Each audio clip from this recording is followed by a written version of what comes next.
വീണ്ടും ഒരു ബാബറി മസ്ജിദ് മോഡൽ കൂടി. ഉത്തർപ്രദേശിലെ ഫത്തേപൂരിൽ വർഷങ്ങളായി സർക്കാർ സംരക്ഷണയിലായിരുന്നു നവാബ് അബ്ദുൽ സമദിന്റെ ശവകുടീരം. അതിന്ന് ഹിന്ദുത്വ തീവ്രവാദികൾ ആക്രമിച്ച് അതിന്റെ മിനാരങ്ങളെല്ലാം ഇടിച്ചു തകർത്തു. ഈ മേഖല എന്ന് പറയുന്നത് ഹിന്ദുക്കളും മുസ്ലിങ്ങളും തിങ്ങി പാർക്കുന്ന സ്ഥലമാണ്. ഈ ആക്രമണം നടക്കുമ്പോൾ അവിടെ പോലീസുകാർ ഉണ്ടായിരുന്നു, പക്ഷെ അധികമായിരുന്നു എത്തിയ അക്രമികൾ. അതുകൊണ്ട് പോലീസിന് നോക്കി നിൽക്കാനേ കഴിഞ്ഞുള്ളൂ. ഈ ആക്രമണത്തെക്കുറിച്ച് തീർച്ചയായും പോലീസിന് നേരത്തെ വിവരം കിട്ടിയിരിക്കും. എന്നിട്ടും എന്തുകൊണ്ട് അവർ അതിനാവശ്യമായ സേനാവിന്യാസം അവിടെ നടത്തിയില്ല? ഇതിന്റെ പിന്നിലെല്ലാം മറ്റു പല ഉദ്ദേശങ്ങളും ഉണ്ട്. അവർ അവകാശപ്പെടുന്നതും ശവകുടീരത്തിനടിയിൽ വളരെ പഴക്കമുള്ള ഹിന്ദു ക്ഷേത്രം ഉണ്ടായിരുന്നുവെന്നും അവിടെ താമരയും ലിംഗവും ഉണ്ടായിരുന്നു. അത് സ്ഥിരം നമ്മൾ കേൾക്കുന്ന രീതിയാണ്.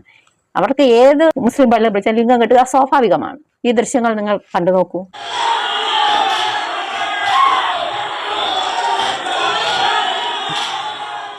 ഈ രൂപത്തിൽ പ്രകോപനം ഉണ്ടാകാനുള്ള കാരണം കഴിഞ്ഞ ദിവസം ബി.ജെ.പിയുടെ ജില്ലാ അധ്യക്ഷൻ തന്നെ, അതായത് ഫത്തേപൂരിലെ ജില്ലാ അധ്യക്ഷൻ തന്നെ ഈ ക്ഷേത്രത്തിൽ എന്തെങ്കിലും രൂപത്തിൽ ആചാരങ്ങൾ ഉണ്ടെങ്കിൽ ആ ആചാരങ്ങൾ അനുഷ്ഠിക്കാൻ തയ്യാറാണ്, ഹിന്ദുമതവുമായി ബന്ധപ്പെട്ട ആചാരങ്ങൾ അനുഷ്ഠിക്കാൻ തയ്യാറാണ് എന്നൊരു വാദം അദ്ദേഹം മുന്നോട്ട് വെക്കുകയുണ്ടായി. അതിനുശേഷമാണ് ഈ രൂപത്തിൽ വലിയ രൂപത്തിൽ നമ്മൾ കേട്ടതാണ് ആ വാദങ്ങൾ.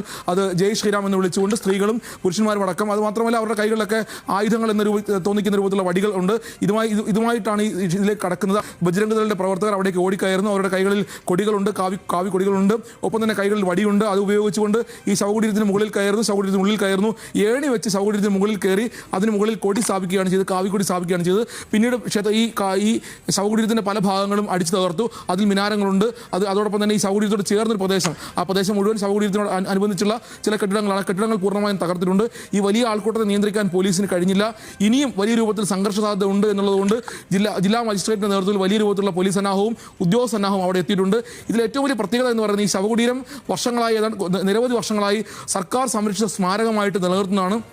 അവിടേക്കാണ് ഇപ്പോൾ പുതിയ അവകാശവാദവുമായി ഹിന്ദുത്വ പ്രവർത്തകർ അല്ലെങ്കിൽ ബി.ജെ.പി പ്രവർത്തകരും ബജ്രംഗിന്റെ പ്രവർത്തകരും എത്തുകയും ഈ ശവകുടീരം അടിച്ചു തകർക്കുകയും അതിനുള്ളിൽ ക്ഷേത്രമുണ്ടെന്ന് സ്ഥാപിക്കാൻ ശ്രമിക്കുകയും ചെയ്യുന്നത്.